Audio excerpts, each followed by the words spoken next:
What's going on, y'all? We have another episode of the Ears That Hear podcast. Yes, sir. Yay!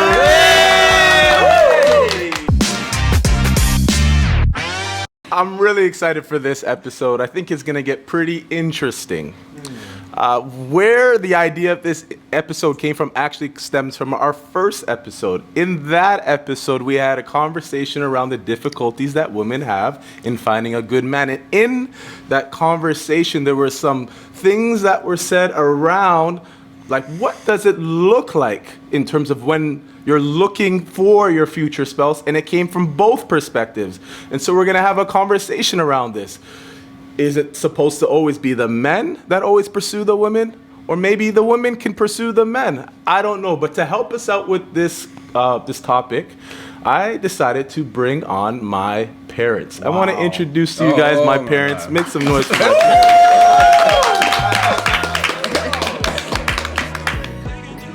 This is George and Susan Fearon. And I wanted to start off kind of just to lay the foundation, maybe going back your time.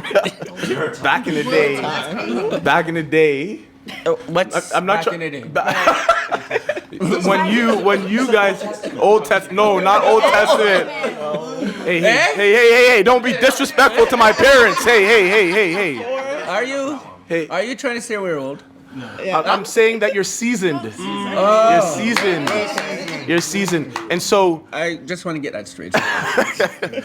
So we wanted to hear your story. So to kind of set the stage, what was it like for you guys? How did you guys get together? And even before you get to that, tell us, how long have you actually been married? How long have you guys been together? Do you even know? Well, okay, you go.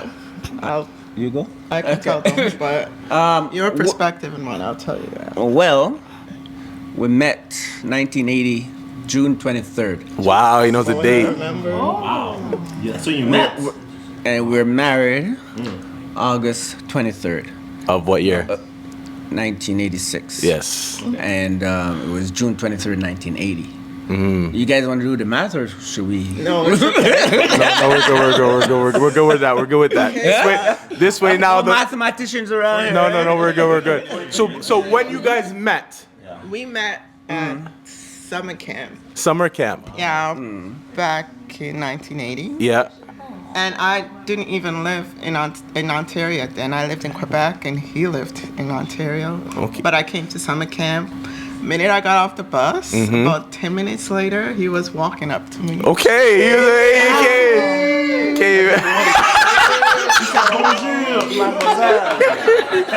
it's true. It's true. Wow. What? Yeah. That's how she remembers it, Dad.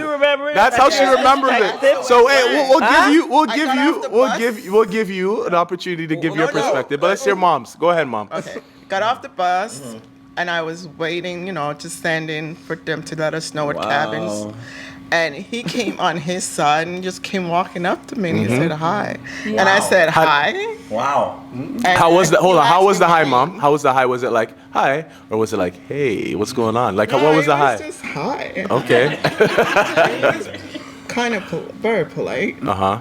And then later that same day, we kind of just took a walk through the woods.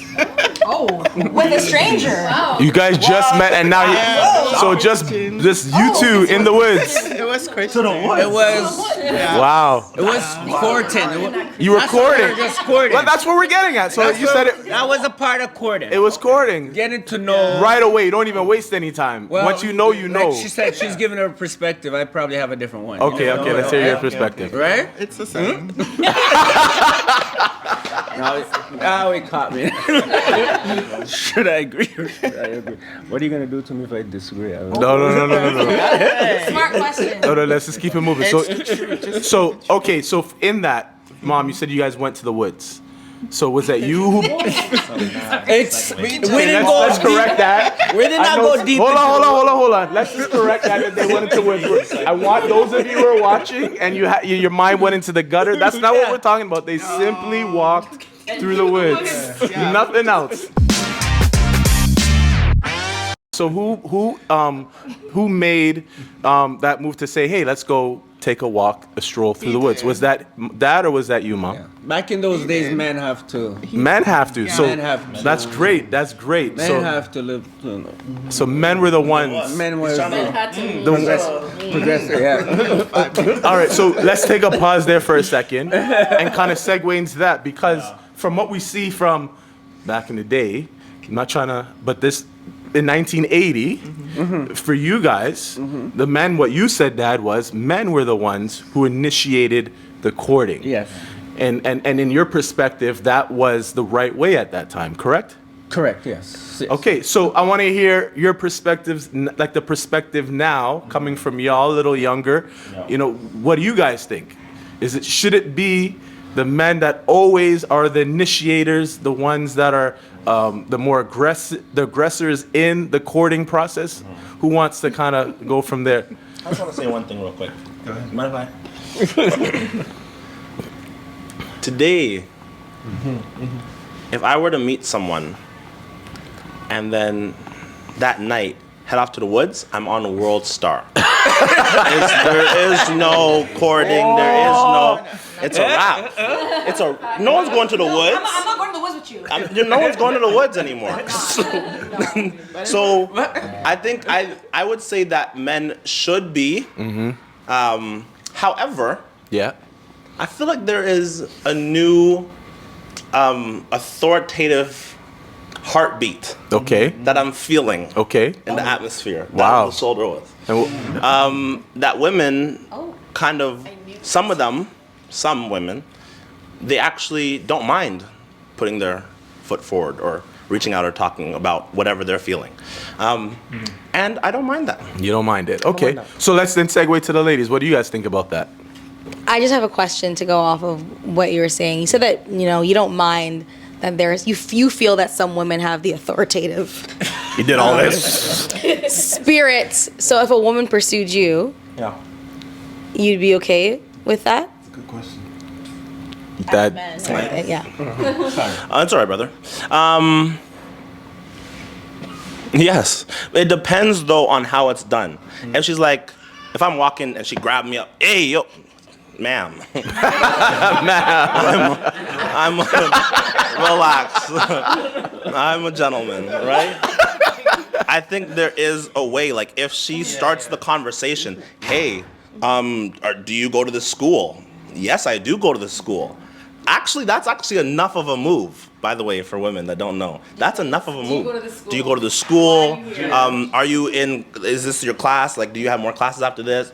That might just be the If a random works. girl came up to you and said, "Do you go to this school?" Well, she has to look at you first, and after that, basically. That's really easy. Yo, it's not much. Danielle, you look like you have something to say to that. I just want to say that I agree that women can. I do think that, at least my perspective, my experience, I think women prefer a man to make the first move. But I'm not saying women can't. Yeah. Would you guys second that women prefer, like you can, but women prefer that the men make the first move? What do you think, Liberty? I think it depends on the woman, honestly.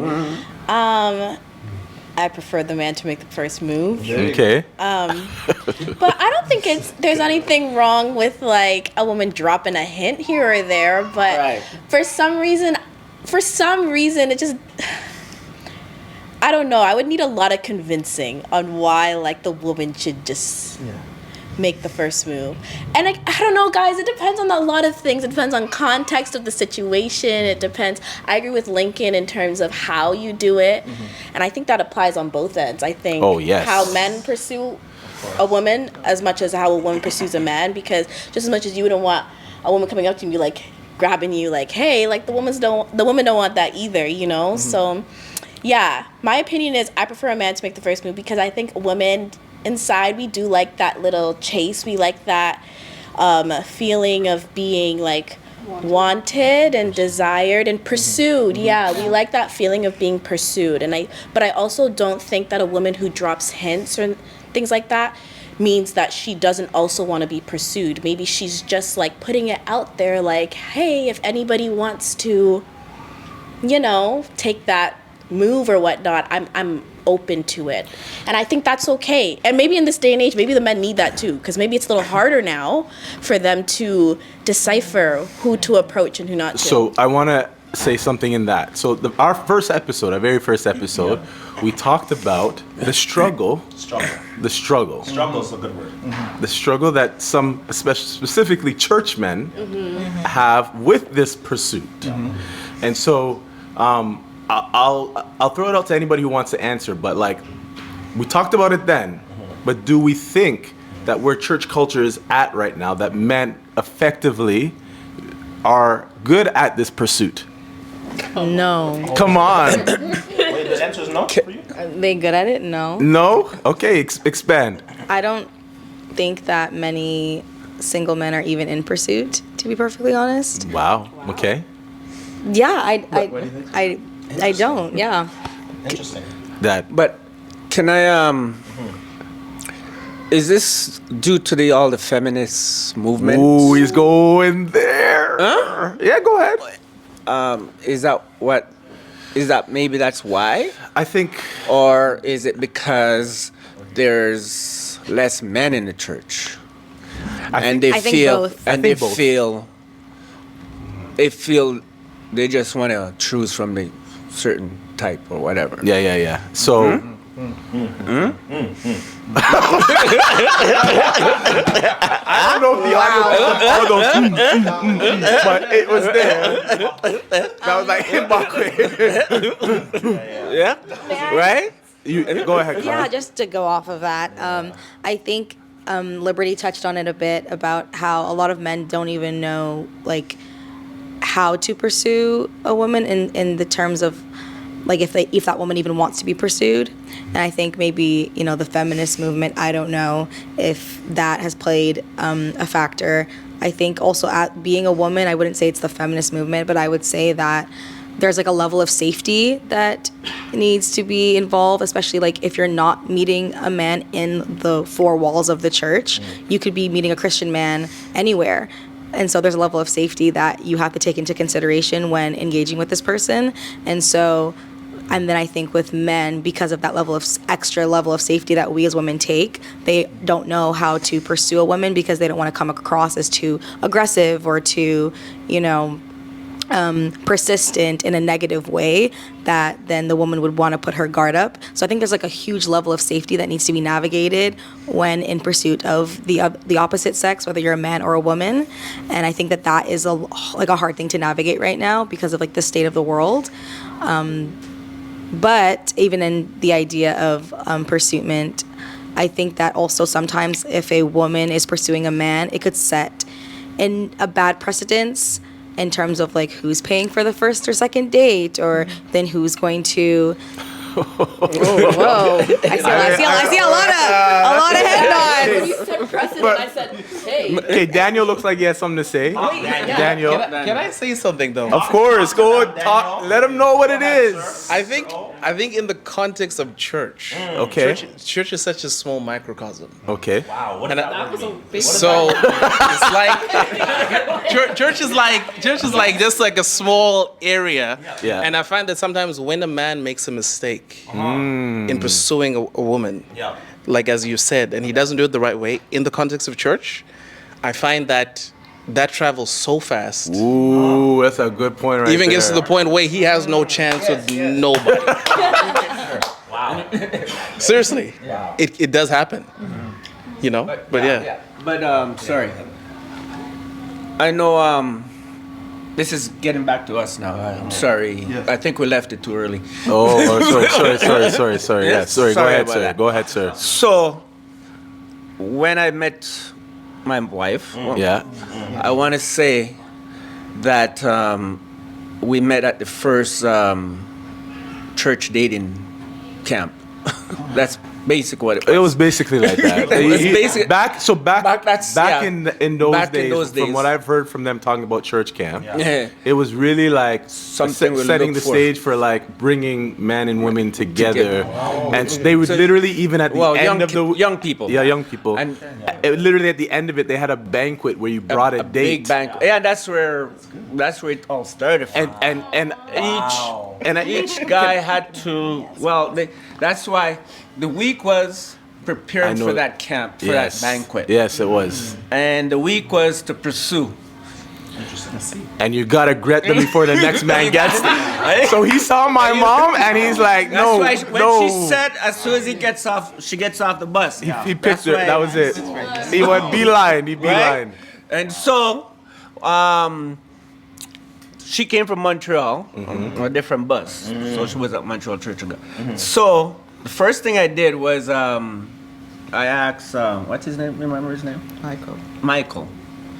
What he knew about her. Right? Got the intel.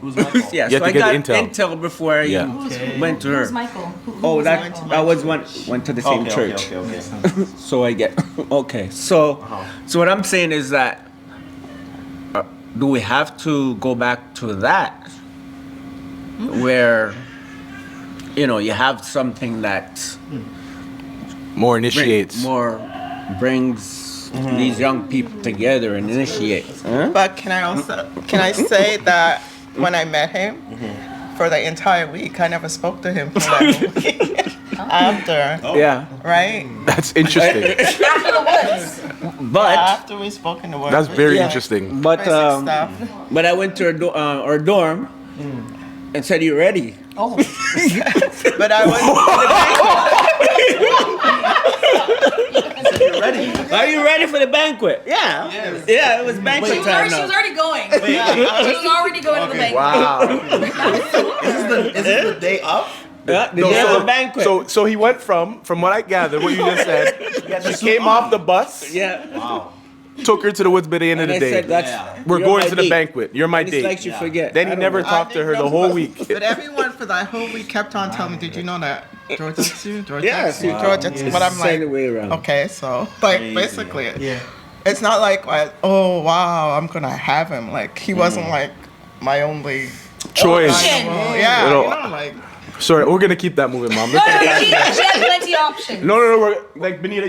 No, not The Benita. rebuttal of that, there was there was actual people But- going after. You don't remember what you're gonna say? Whatever. I'm gonna come to somebody in a second. I like the story.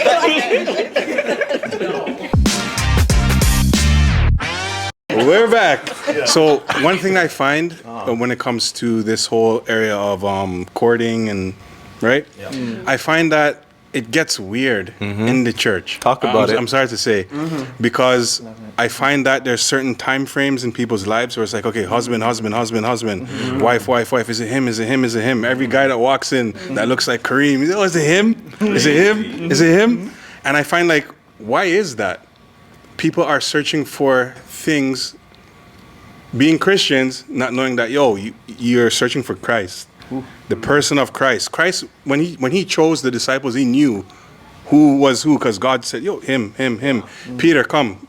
And when it comes to the spouse thing, I think if you surrender that, and if you're looking for it, God will speak to you. He's not the author of confusion. And I find like, Tom, Michael, Harry, there's all these, and I find like that's in the church, and it causes a lot of, I guess, the younger generation, because I'm not gonna tell you how old I am still, but it causes the younger generation to live in this confusion, caught up with this husband, wife, spouse, and I think God is able to make it clear. He's able to make it, so that's just one of the things that comes to my mind. I hope that more believers would surrender this whole wife, husband, because that's what's running the place. If you go on YouTube, he's coming to you in 5 weeks. These prophetic videos about God's preparing the one for you. Obviously, God, he knows what you need.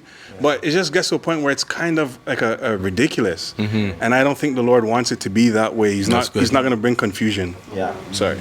Absolutely. Come on now. Yeah, hey. That was great. I think something that I can immediately see after someone hearing that is relaxation. I think someone probably feels relaxed, and I'm afraid that relaxation. I mean, if you're following God, like if you're really striving to learn more about who Christ is, really dive into the Word, really dive into prayer, and really just find yourself, then I believe that God will, especially if you're listening to Him, God will lead you there. With that being said, I do believe that some men will say, okay, or some women will say, okay, I'm gonna just just do this journey. And then God said, okay, like there's your husband or there's your wife, or it's time to pursue. And they say, nope, I'm still working on myself with God. Yep. It's me and God until God tells me otherwise. And God said, hello, I'm telling you otherwise. And he said, nah, not really. So I think that's like a lot of people. I think people have either said, that's why I think it's either, hey, like it's husband, or it's wife, spouse time. It's either that or it's I'm working on my spirituality. I'm trying to get closer to God. I'm not even thinking about a relationship. And I think there has to be some type of middle ground. I kind of wanted to go back to what Daniel was saying about or you said it too, about the church being weird when it comes to relationships. As a pastor's kid, I know for a fact that, and it's not to blow my own horn or any of that, He's about to blow his He's about to blow his own no. It was like people knew me, right? yes. People knew me. So if I were to like someone, it was a wrap. Because it wasn't like I was getting the girl. That's not what I mean by rap. I mean, now everyone in the church knows that Lincoln likes her. And now I can't like anyone ever again else. And if that doesn't work, then Lincoln did something wrong. Oh no, the pastor's son, he messed it up. And now that church is done. Denomination. I have to leave denominations. I'm Seventh Day, right? So the whole And now you're not. It's a wrap, right? I think that the church has done I mean, I don't think we've taught anyone how to court naturally in the church. And then I also think like grace culture without being gross is something that we should talk about as well. Because like I've been to some churches and they you do a date, it doesn't work out, and you move to the closest person to that person, and everyone's fine with it, and I'm fine with that if you're fine with it. But in my heart, it's a weird. But maybe that's just because I've been growing up, maybe not outside of that church or outside of that community. I feel like there should be a less gross way to do it. I think so, anyways. So, yeah. so what is that less gross way? Anybody else want to give a perspective on that? Apparently the woods. The woods. So the question is, if, let's say, me as a young man, but I'm old. Anyway, I see a young lady that I want to see what she's all about, right? And I try to find out, and I found out that, well, you know what? She brushed her teeth with a toothbrush, and I like electric toothbrush, so I don't like her no more. That happens. Is it how would the church feel if I went to another young lady and pursue again? I mean, I think every church is different in that perspective. It looks different church to church. I just think the question that we got to ask ourselves is, okay, so kind of in line with what you're talking about, what does, in a healthy way, the pursuit look like? So let's say, for instance, I there's someone going back to before I was married, and there was somebody that I was interested in. Would I then just go up to them and take them to the woods? Nowadays, I don't know if I could do that. I mean, But can we say ask out for coffee? So that's what I'm getting at. What does it look like from my perspective? This is just my perspective. I'm not saying that this is the end all be all. I'm not even saying it's biblical. What I'm saying is my perspective in a healthy way would be to figure out a way to be able to, one, you could take them with coffee, but I would even go before that. I would say get in a time where there's a group of, if you can get in a group of the individuals where you're around them to see them in that setting before you even get to one-on-one. Take time with it. See how they are in a group setting.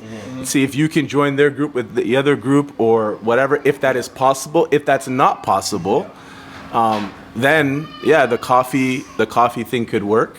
one-on-one, go out for coffee, and I'm fine with that. And even here's my thing. Whatever you do, the reason why I like the group setting, there's no real expectation. You never even said anything that we're going to the next level. Yeah. If you're doing the coffee thing, my thing is I would say it's coffee and make it clear we're just going out for coffee. We're going out for coffee. I'm not trying to be your boyfriend, and I'm just going out to coffee. Boyfriend, that's it. I'm just saying. Wow. And so Yeah, that was just. and so from there, just to get to know them and then see where it goes. I think what we do is we see somebody and we're like right away. It's either one of two ways. I would agree. It's either we go all the way in. I gotta let everybody know I'm into this person, and it's like right away we're gonna try to make this and see where it goes, or it's I'm working on me and God, and if God brings this person to me, glory to God, thing. And I think both extremes are extremes, and I think we gotta meet in the middle somewhere. So what I was gonna say is that, and this probably could be from experience. I'm not saying that this is like the way to go, but I think communication goes a long way. Okay, first, also, a little bit to I think what Dwayne was saying. I actually don't think that the desire to be married is wrong. I think that when we have that desire above anything above God is wrong. So that desire where people want to be married and they are in that season where I want a wife, or I want a husband, I actually don't think that's wrong. I actually think God gives us those desires. Like the whole thing of marriage is something that God created, and it's actually really supposed to be an image of Him here on earth. So I don't think that's bad. And I think the way we go about it, I think there's lack of discipleship, and I think we talked about it in our first podcast. There's lack of discipleship on the part of men and women, but also, which was my last point, I think communication goes a long way. There's some people who are in circumstances where they meet someone and they know that that's going to be their wife, or they know that's going to be their husband, and I think those are beautiful stories. And then there's some people who might not know. And I think like when you're pursuing or being pursued, I think communication with the individual goes like a very long way. I also really loved, you said something very key where you asked somebody about your wife. Intel. Right? You like knowing people who know the person. Go to someone, like who's around them, seek advice, seek counsel on how to go about these things. Find out about this person before you personally make this decision. And one thing that I feel like we didn't actually talk about a lot, which is also really important, is as a Christian, prayer is a very big aspect of pursuing your future spouse. Like that's one of the most important decisions I think you will ever make in this life as a Christian. Some people might disagree, but I don't think it's a decision you should make without prayer. I think as a woman, if you're being pursued, pray about it. As a man, if you're thinking of pursuing, pray about it.